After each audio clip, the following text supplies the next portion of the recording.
नमस्कार, मैं हूं पुष्पा चौधरी। आप देख रहे हैं आज का मुद्दा। आपने चीन को भारत के सामने आंख उठाते तो देखा ही होगा। बार बार कांग्रेस के राज में चीन ने वो सब कुछ किया जिसे हम भुला नहीं पाए हैं, चाहे वो 1962 का युद्ध हो या फिर बार बार पाकिस्तान की मदद कर हमारे यहाँ आतंक फैलाना। लेकिन चीन ये भूल गया कि दिल्ली की कुर्सी पर अब शेर बैठ गया है। ड्रैगन अब आंख भी दिखाता है तो दिल्ली में बैठा शेर उसके फन को कुचल देता है।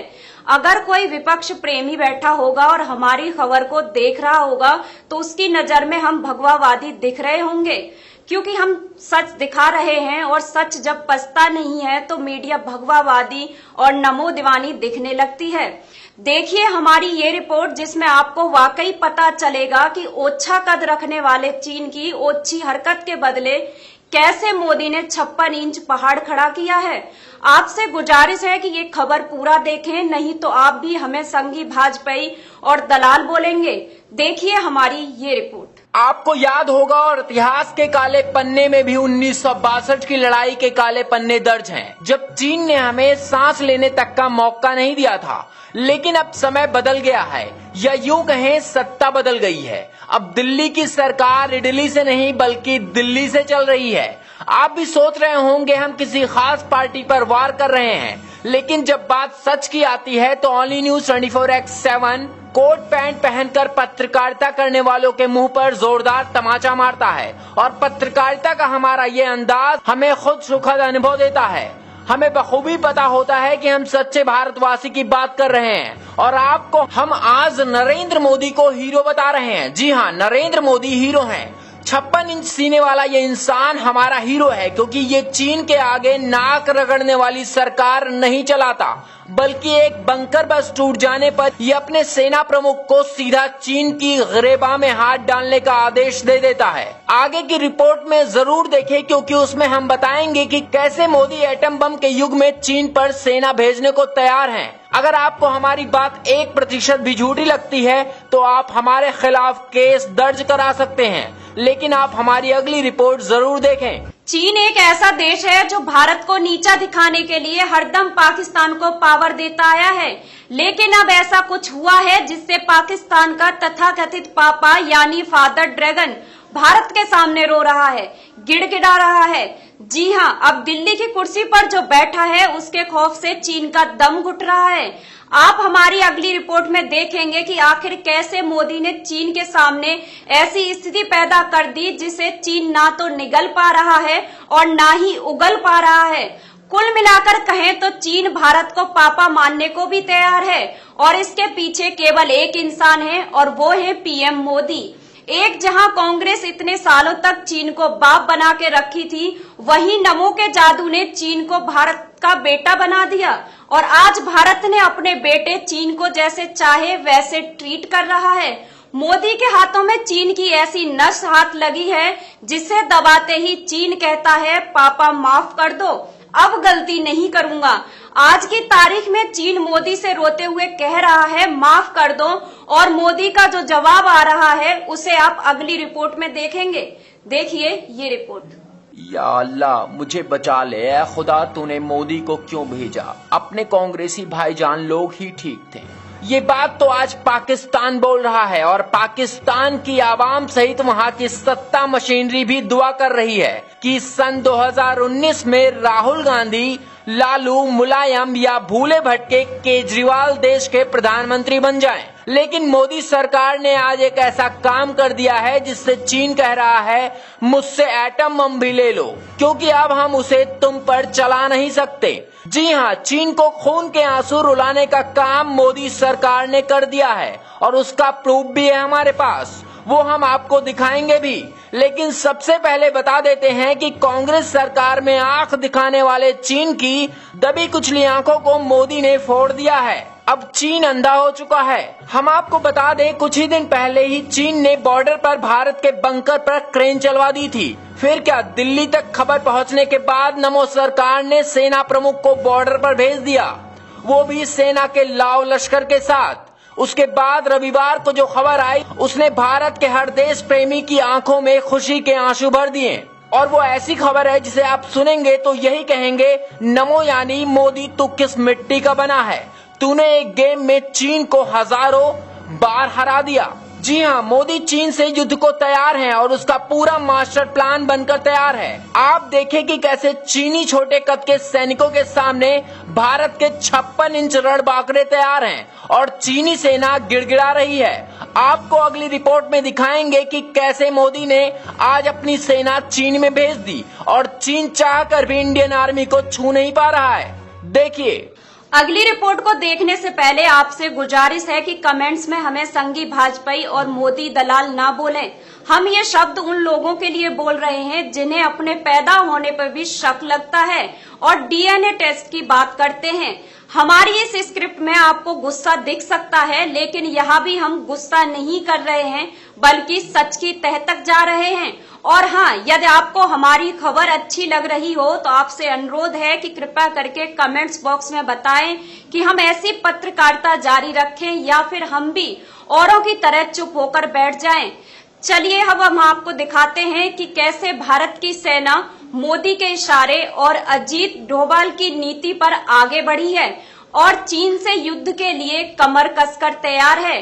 और हम ये भी क्लियर करना चाहते हैं कि ये सिर्फ युद्ध की तैयारी नहीं है बल्कि युद्ध शुरू भी हो चुका है।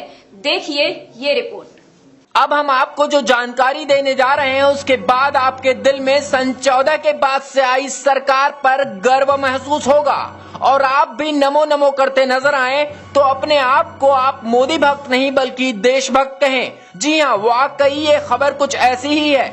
भारत ने सिक्किम के पास से एक इलाके में अपनी स्थिति को मजबूत करने के लिए और अधिक सैनिकों को नॉन कॉम्बैटिव मोड में लगाया है, जहां करीब 1 महीने से भारतीय सैनिकों का चीनी जवानों के साथ गतिरोध बना हुआ है और यह दोनों सेनाओं के बीच 1962 के बाद से सबसे लंबा इस तरह का गतिरोध है। चीन की पीपुल्स लिबरेशन आर्मी यानी PLA द्वारा भारत के 2 बंकरों को तबाह किए जाने और आक्रामक चालें अपनाए जाने के बाद भारत ने और अधिक सैनिकों को लगाया है। गैर लड़ाकू मोड या नॉन कॉम्बैटिव मोड में बंदूक की नाल को जमीन की ओर रखा जाता है। दोनों देशों की सेनाओं के बीच गतिरोध से पहले के घटनाक्रम का पहली बार ब्यौरा देते हुए सूत्रों ने कहा कि PLA ने गत 1 जून को भारतीय सेना से डोका लाके लॉल्टेन में 2012 में स्थापित 2 बंकरों को हटाने को कहा था, जो चंबी घाटी के पास भारत भूटान तिब्बत ट्रांजैक्शन के कोने में पड़ते हैं। कई साल से इस क्षेत्र में गश्त कर रहे भारतीय सेना ने 2012 में फैसला किया था कि वह भूटान चीन सीमा पर सुरक्षा मुहैया कराने के साथ ही पीछे से मदद के लिए 2 बंकरों को तैयार रखा जाएगा।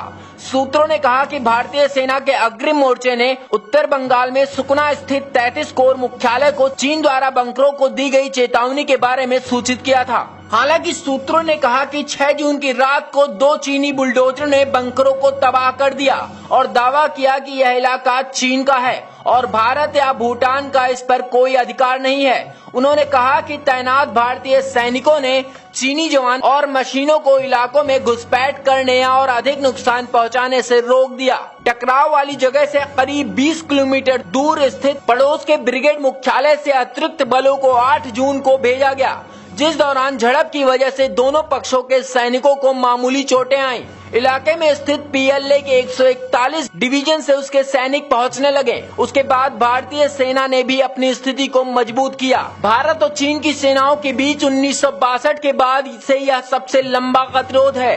पिछली बार 2013 में 21 दिन तक गतिरोध की स्थिति बनी थी, जब जम्मू कश्मीर के लद्दाख में दौलत बेग ओल्टी क्षेत्र में चीनी सैनिकों ने भारतीय सीमा में 30 किलोमीटर अंदर डेपसांग पेलेंसी तक प्रवेश कर लिया था और इसे अपनी शिनजियांग प्रांत का हिस्सा होने का दावा किया था। हालांकि उन्हें वापस खदेड़ दिया गया। सिक्किम मई 1976 में भारत का हिस्सा बना था और एकमात्र राज्य है जिसकी चीन के साथ एक निर्धारित सीमा है। ये सीमा रेखा चीन के साथ 1898 में हुई एक संधि पर आधारित है। ये सीमा रेखा चीन के साथ 1998 में हुई एक संधि पर आधारित है। 1962 के भारत चीन युद्ध के बाद जिस इलाके में भारतीय सैनिक तैनात थे उसे भारतीय सेना और ITBP के हवाले कर दिया गया। आईटीबीपी का एक शिविर अंतर्राष्ट्रीय सीमा से 15 किलोमीटर दूर स्थित है। दोनों पक्षों के बीच संघर्ष की स्थिति आने के बाद भारतीय सेना ने मेजर जनरल रैंक के एक अधिकारी को इलाके में भेजा और चीन के अधिकारियों के साथ फ्लैग वार्ता का प्रस्ताव रखा गया। चीन ने भारत की तरफ से ऐसे 2 आग्रहों को खारिज कर दिया, लेकिन बैठक की तीसरी पेशकश को स्वीकार कर लिया गया। इस बैठक में चीन की सेना ने भारतीय फौज से लालटेन इलाके में अपने जवानों को वापस बुलाने को कहा, जो डोकाला में पड़ता है। सूत्रों ने बताया कि गतिरोध के मद्देनजर चीनी सैनिकों ने कैलाश मानसरोवर यात्रा के लिए जाने वाले 47 यात्रियों के पहले जत्थे को जाने से रोक दिया। उन्होंने भारतीय पक्ष में यह भी कहा कि एक जत्थे में शामिल 50 लोगों का वीजा भी निरस्त कर दिया गया है। तिब्बत में स्थित कैलाश मानसरोवर के लिए सिक्किम वाला रास्ता 2015 में खोला गया था, जिससे तीर्थयात्री नाथुला से 1500 किलोमीटर लंबे रास्ते पर बसों में जा सकें। डोकाला में पहली बार इस तरह की घुसपैठ नहीं हुई है। चीन के सैनिकों ने नवंबर 2008 में भी वहां भारतीय सेना के कुछ अस्थायी बंकरों को नष्ट कर दिया था। रक्षा विशेषज्ञों का मानना है कि चीन चंबा घाटी पर अपना प्रभुत्व जमाना चाहता है, जो तिब्बत के दक्षिणी हिस्से में है। डोकाला इलाके पर दावा करके बीजिंग अपनी भौगोलिक स्थिति को व्यापक करना चाहता है, ताकि वह भारत भूटान सीमा पर स्थित गतिविधियों पर निगरानी रख सके। चीन ने भारत पर कूटनीतिक दबाव भी बढ़ाया है और सिक्किम क्षेत्र में भारतीय सैनिक द्वारा कथित रूप से सीमा पार करने को लेकर विरोध दर्ज कराया है। हम आपको बता दें कि डोकालाउ क्षेत्र का भारतीय नाम है, जिसे भूटान डोकालम कहता है। वहीं चीन इसे डोकलाम क्षेत्र का हिस्सा होने का दावा करता है। वीडियो एडिटर पुष्पांजलि दास के साथ Saurabh Mishra, only news 24x7 team, Delhi. तो देखा आपने, नमो सरकार किस तरह से तैयार है। अब इस खबर को देखने के बाद यदि कुछ लोग हमें संघी और मोदी भक्त बोलेंगे तो हमें कोई फर्क नहीं पड़ेगा। ओनली न्यूज का काम है सच की तह तक जाना, तो हम जा रहे हैं। और उन लोगों से जिन्हें ये खबर पसंद आई है, उनसे गुजारिश है कि कृपया करके इस खबर को जरूर शेयर करें, क्योंकि यदि आप इस खबर को शेयर करेंगे तो सन 2019 में भारत में एक ऐसी मजबूत सरकार का गठन होगा जिसे देखकर विरोधी खत्म हो जाएंगे। उसके बाद विरोध के लिए सिर्फ और सिर्फ चीन और पाकिस्तान जैसे दुश्मन देश ही रह जाएंगे, जिसको खत्म करने की रणनीति आज से ही शुरू हो चुकी है। तो जाते जाते आपसे अनुरोध है कि कमेंट्स में बताएं कि आपको हमारी खबर कैसी लगी, और हाँ, बेल आइकन पर क्लिक करें और हमारा चैनल भी अभी सब्सक्राइब करें और बने रहें हमारे साथ। ओनली न्यूज 24x7 सच की तह तक।